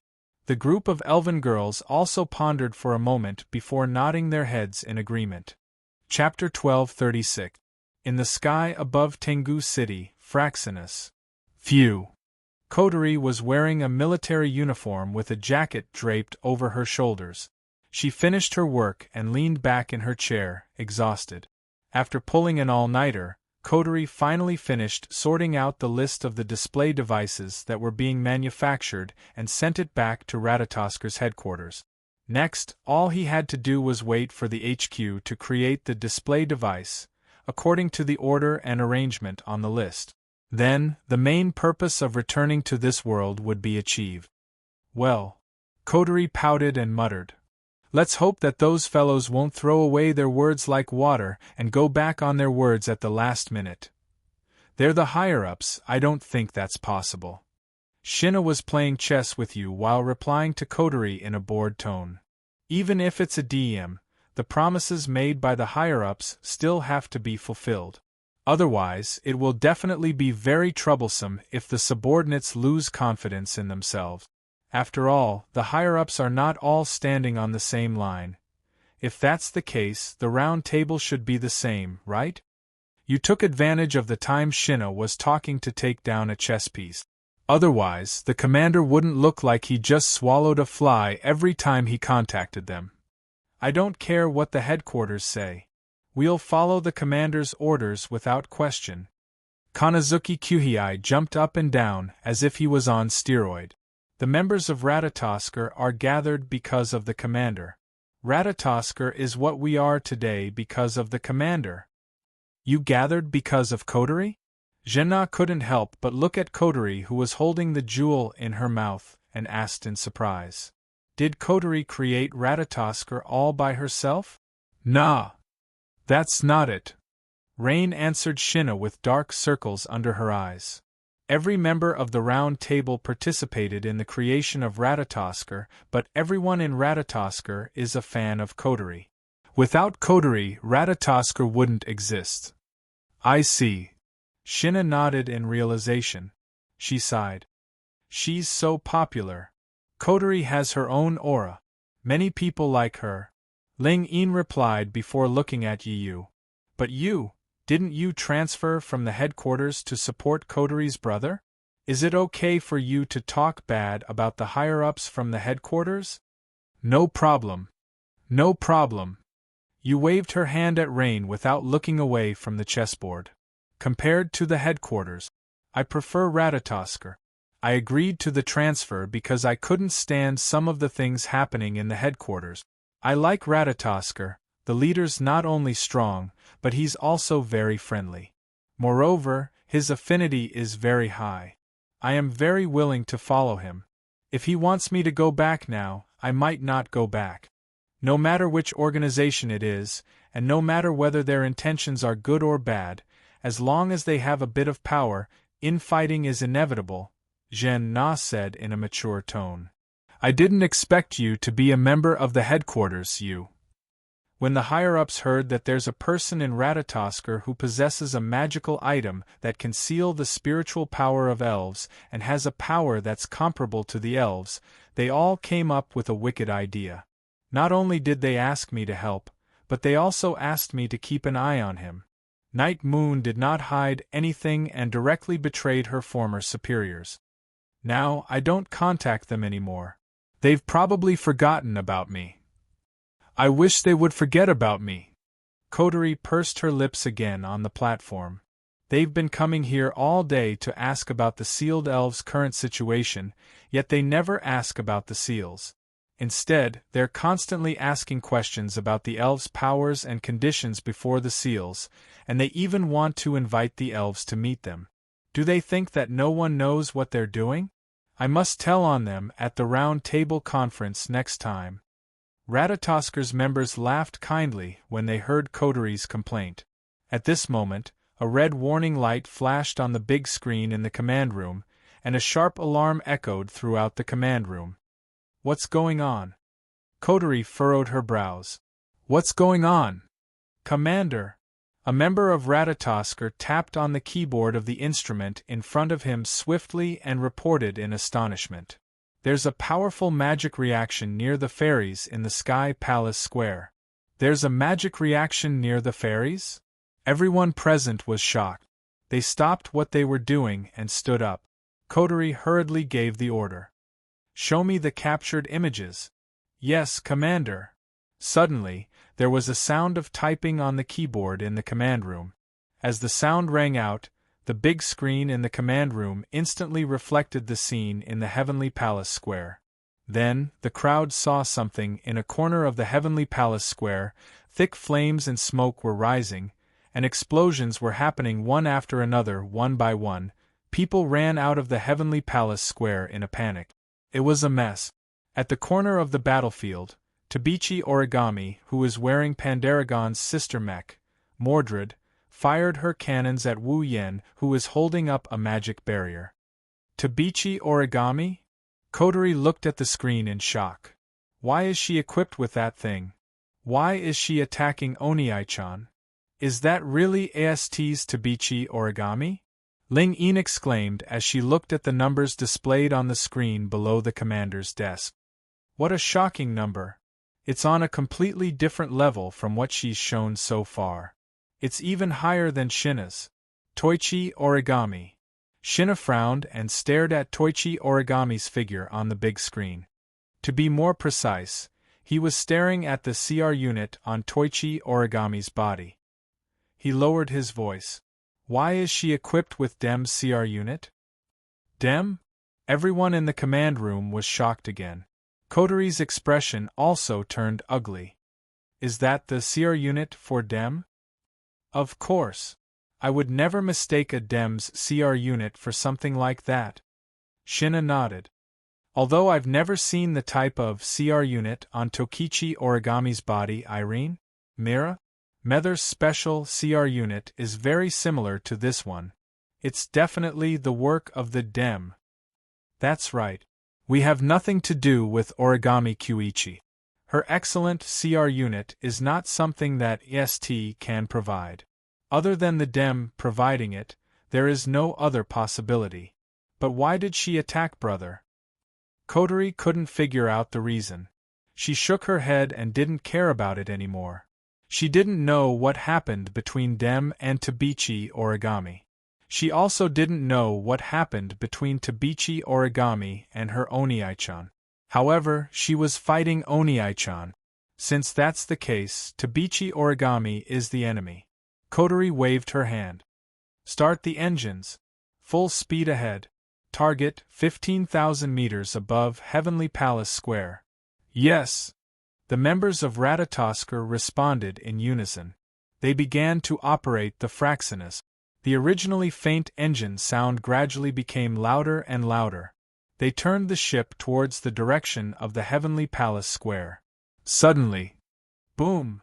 A sudden shockwave spread across the entire Fraxinus and hit the command room. The sudden impact caused everyone in the command room to lose their balance. They staggered to their feet and cried out in alarm. Coterie held onto the armrest of the command deck in time and shouted to the people below. "What's going on now?" "Commander!" a member of Ratatoskr replied. "That shockwave came from outside." "What did you say?" Coterie yelled. At the same time, an image appeared on the screen in the command room. Chapter 1237. Black dots appeared on the screen of Fraxinus like a swarm of locusts. Everyone in Ratatoskr gasped when they saw the locust-like black dots in the command center of Fraxinus. That was because those black dots were all people. A group of magicians, equipped with advanced CR units, levitated in the air with the help of propellers, and aimed at Fraxinus with powerful weapons in their hands.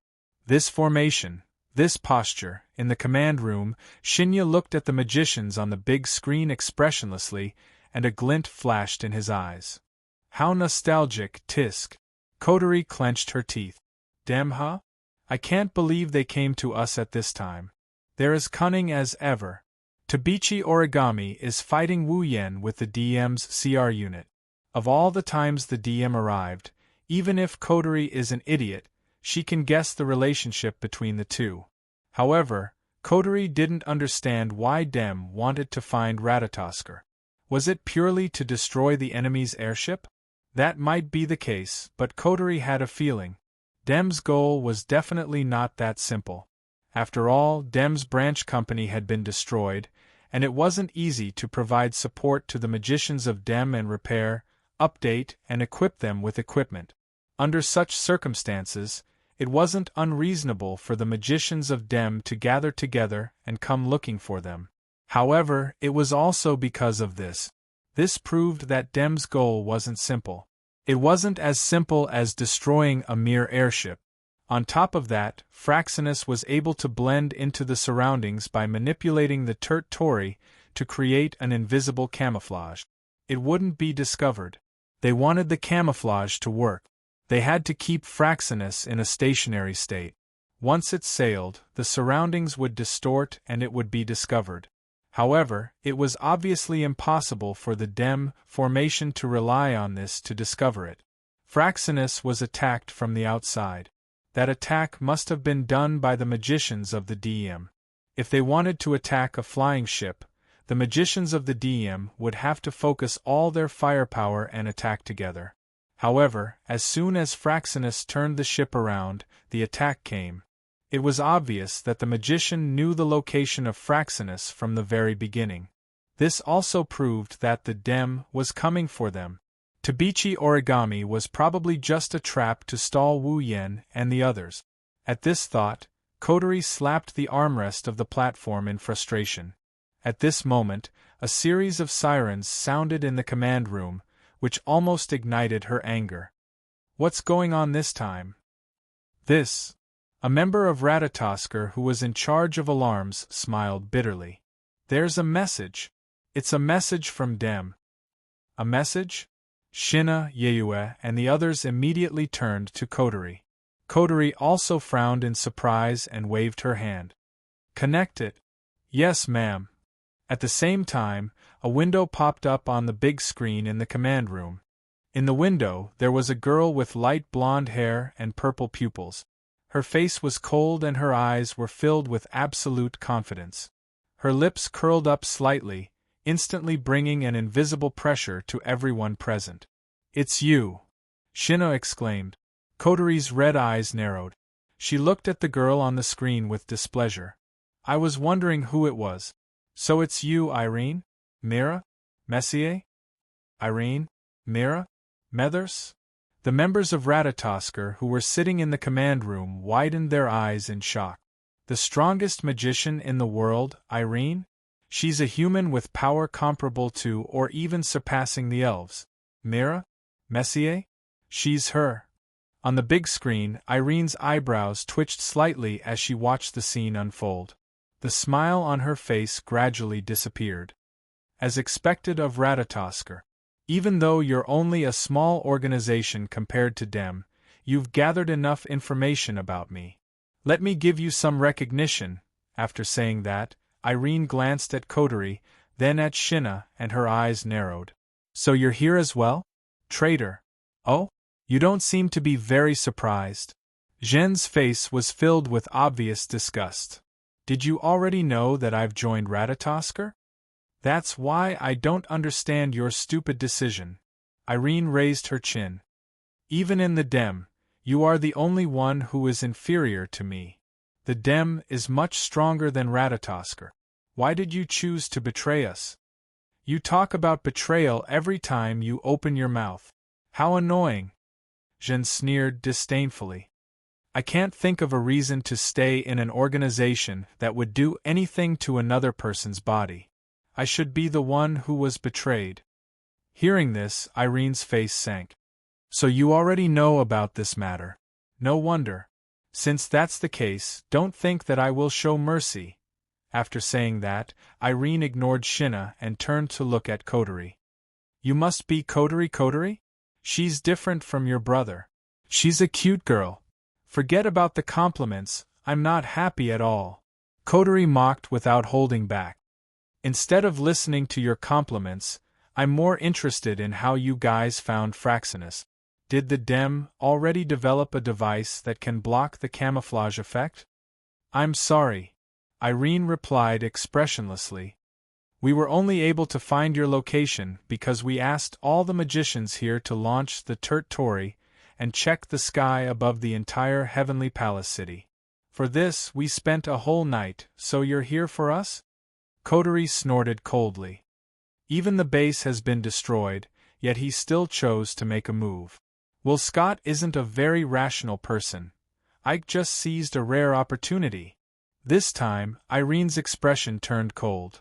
If you didn't have airships, you wouldn't have needed to send out so many people to deal with Ratatoskr, who doesn't have its sukkah. Saying this, Irene glanced at Shinna. Or do you think you can defeat me with the words of that traitor? Kotori looked at Irene and said coldly, You sure have a lot to say. Just tell me what you're after. All right, I don't have much time here. With Yuichi's origami ability, even if that man doesn't seem to do anything to her, there's not much time that we can buy. Elaine nodded as her gaze suddenly turned sharp. As for the goal, the Dem will always have only one goal, and that is the sprites. It's Sukkah Kotori. No, Efreet, do you want to surrender or do you want us to pry open the airship's wall and capture you? I see, so I'm the target. Kotori closed her eyes and took a deep breath. She turned around and walked down the platform. Commander, what are you doing? Seeing this, everyone was shocked. Yu even stepped forward. Are you? Don't worry, I won't surrender. Kotori waved her hand and turned around with a sinister smile on her face. Kotori raised her head slightly, and a trace of scorching light flashed in her eyes, causing everyone to be stunned. However, we need to teach that arrogant woman a lesson. Otherwise, she'll really think she's the strongest in the world. After saying that, Kotori left the command room. Commander's seal is broken. Kanazuki Kyuhei smiled. He turned around and looked at Shinna. Shinna, go support the commander. Understood. Shinna nodded and left the command room as well. Chapter 1238. In the air, Irene, who was floating in front of all the Dem magicians, suddenly raised her head and looked forward. There, a stream of light formed from flames suddenly flashed out from the void. It was like a meteor as it streaked across a smooth trajectory. Soon after, it came to a stop. When the flame dimmed, a figure standing on flames had already appeared in front of everyone's eyes. Seeing this, the magicians of Dem all raised the guns in their hands and aimed. Irene also tightened her grip on the laser lightsaber in her hand, and her purple eyes flickered slightly. You finally showed up? Efreet. Kotori lifted her head and swept a glance at the large group of magicians. She scoffed in a mocking tone. As expected of the Dem, they're taking full advantage of their numbers. Although I don't want to. Irene's face was emotionless, she wasn't affected by Kotori's provocation. But in order to complete the mission, Ike has also given the order. I will not go against it. Besides, if I don't seize the time to capture you, when your brother returns, it will be very troublesome on my side, is that so? Coterie pursed her lips. If that's the case, why don't you send your Bandersnatch as well? We have no choice. Irene looked at Coterie coldly. The branch was destroyed by some infuriating elves. The Bandersnatch was destroyed as well. Without the facilities, we can't replenish the Bandersnatch, so we have to do it ourselves. Oh, Coterie chuckled. That's really good news, Coterie. A streak of light appeared out of nowhere and stopped next to Coterie. She was wearing a thick CR unit that was completely different from the DEM, and she was looking straight ahead. The Vice Commander sent me to support you. Take care of those small fries. Coterie gave the order without hesitation. As for the strongest magician in the world, leave him to me. Shinna hesitated for a moment before nodding his head. His expression turned serious. You have to be careful. You might be an elf, but that woman isn't easy to deal with, you might. Don't worry. Coterie nodded. Is the battle conference over? We don't have much time left. Irene narrowed her eyes and raised her hand. Everyone, attack. Yes, ma'am. The magicians from DEM responded. At the same time, Jannah also rushed out. In an instant, he was like a ferocious tiger that had entered a flock of sheep. Amidst the flames and cannon fire, he knocked down the magicians one by one. The DEM magicians were no match for Shinna. It was impossible for them to be Jannah's opponent. At best, they only had the advantage in numbers. Looks like our magicians are better. Coterie raised an eyebrow. If you don't help, you might get wiped out. It's fine. Irene picked up the laser lightsaber and replied concisely. From the very beginning, I didn't count them as part of my combat strength. To capture you, I alone am enough, Coterie chuckled. She narrowed her eyes and a ball of fire erupted from her body, burning her clothes to ashes. Divine spiritual equipment? 5 times, Elohimji Wavar. Just like a phoenix spreading its wings, Coterie waved her hands, and an ethereal kimono appeared around her and covered her entire body. The sleeves of the kimono were burning with flames, and her twin ponytails had turned into long hair. A pair of horns adorned the top of her head, making her look both beautiful and domineering. Burning Demon Destroyer, Camel. A gigantic flaming axe appeared from the flames and landed in Coterie's hand. Coterie raised the axe that was taller than her and pointed it at Irene. Flames flashed in her red eyes. I have to say you're unlucky. Irene? Mira? Mercer? Irene's expression changed. She asked in a deep voice. What's the meaning of this? You're recognized as the strongest in the world, yet you lost to my older brother on Himi Island. Coterie looked at Irene with a cruel smile. I also lost to Natsuki when I was trying to capture Meijyo. During the attack and defense battle at the DM Branch Company, I had to flee because my brother and Natsuki were present. This can no longer be described as unlucky, but pitiful. A hint of haze flashed past Irene's brows, and a cold expression appeared in her eyes. If you're trying to make me change my mind, you're going to be disappointed. No, you're wrong. Coterie lowered her head and looked up. I just want to say you're unlucky right now. After all, unlike my brother and Natsuki, even if I can control my spiritual energy and stop myself from going berserk, I still don't know how to show mercy. As soon as she said that, boom! An explosive sound suddenly sounded, accompanied by a violent flame that exploded over the entire Heavenly Palace city. The flame under Coterie's feet was directly crushed by her foot, and she turned into a flame meteor that flashed above Irene in the blink of an eye. What? Irene's calm expression changed. She looked up and saw Coterie's cruel smile. Her pupils shrunk, and she quickly raised her laser sword. At the same time, Coterie's eyes flashed with a terrifying light, and she swung her axe down. Boom! In the sky, a monstrous curtain of fire exploded like a waterfall. It was like a large red lotus that was blooming.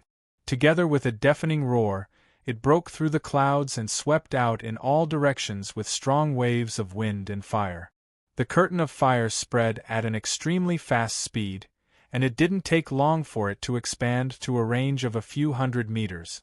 Below the curtain of fire, a charred figure with light smoke all over his body wrapped in a circular green protective shield flew out from it. His figure was in an extremely sorry state. Irene's expression turned ugly as she looked at the curtain of fire that engulfed her. Her heart was in turmoil. Could it be that even the Ifrit possessed greater power than himself? That's impossible. There shouldn't be anyone stronger than him. Itoka Shoujo was an exception.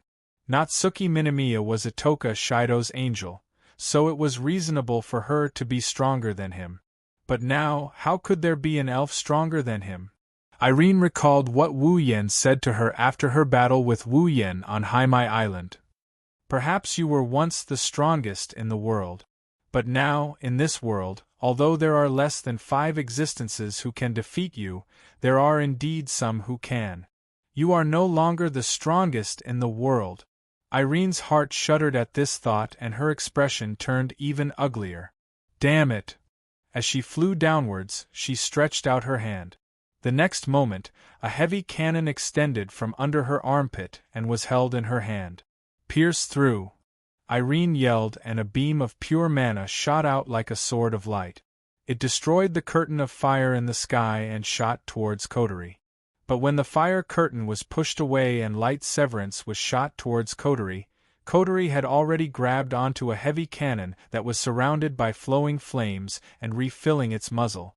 Irene's pupils shrunk to the size of a needle tip.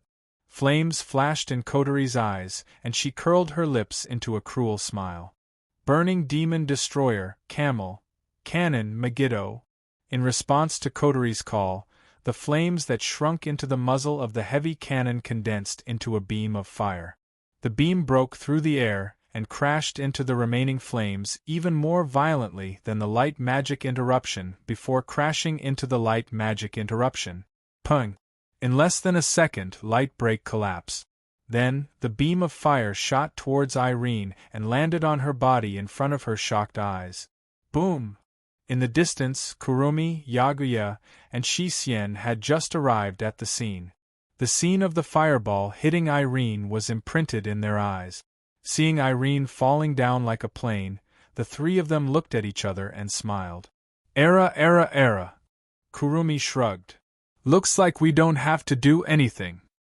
Chapter 1239. In the sky above the heavenly palace square, Meijio stood there in a dazzling dress of light. A huge pipe organ floated behind her, and a keyboard of light floated in front of her. Meijio played rhythmically, ripples visible to the naked eye could be seen.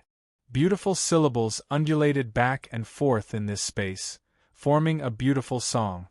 With the undulation of the song, the entire heavenly palace square seemed to be shrouded in a semicircular barrier composed of music, stirring up bursts of ripples.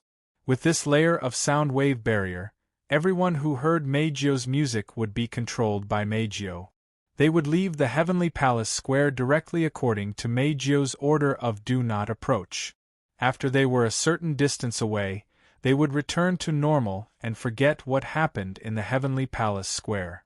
It was also thanks to Meijio and the army destroyer Singer that the commotion within the heavenly palace square was resolved with minimal impact. The people within the heavenly palace square were all dispersed without a single injury, and even the AST that had sensed the psychic ripples and moved out had been struck by Meijio's ability and obediently returned. One must admit that Kurumi's arrangement was very reasonable. If Meijio wasn't here, the situation wouldn't be so easy to control. Meijio continued to play the song Army Destroyer Songstress as her gaze locked onto the area where explosions were happening in the heavenly palace square. She muttered absent-mindedly, "Dear, are you still not done?" On the side, Toka, who was wearing a purple armor, was holding the unconscious Shiori with a worried look on her face. "Shoujo, are you okay?" "I am sure." Nobody knew if she was comforting herself or comforting Ten Fragrance and Meijio, but Siwon, who was wearing a rabbit hoodie, shook her head and said softly,